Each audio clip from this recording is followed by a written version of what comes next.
टी20 विश्वकप 2024 चैंपियन हेबा परे गौतम गंभीर भारतीय दल नूतन मुख्य कोच होइछन्ति।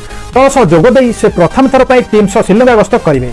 श्रीलंका विपक्ष सीरीज में एभली खेलाड़ी को दल में सामिल कराई जो नाम बोधहुए कई आशा करू नथिले। हार्दिक पांड्या को अधिनायकत्व दायित्व दि जाए बहु विवादर विषय पलटि बर्तमान तीनोटी मुख्य प्रसंग आलोचनार विषय पलटि। तेज आसतु जाना कौन से तीनोटी बड़ विवाद जहां गौतम गंभीर मुख्य कोच हेबा पर आरंभ होइछि। प्रथमटी है कैप्टेन हेलेनी पांड्या।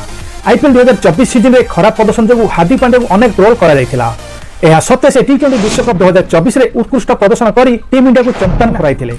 से विश्वकप में टीम इंडिया उप अधिनायक भाव में दल में सामिल होते और से यही दायित्व निर्वाह कर किंतु श्रीलंका विपक्ष टी20 सीरीज बदल में सूर्यकुमार यादव को अधिनायकत्व पाइबा खबर भारतीय क्रिकेट जगत को दुई भाग में विभक्त करिछि। कारण सूर्यका अपेक्षा हार्दिक अधिनायक अभिज्ञता अधिक रही।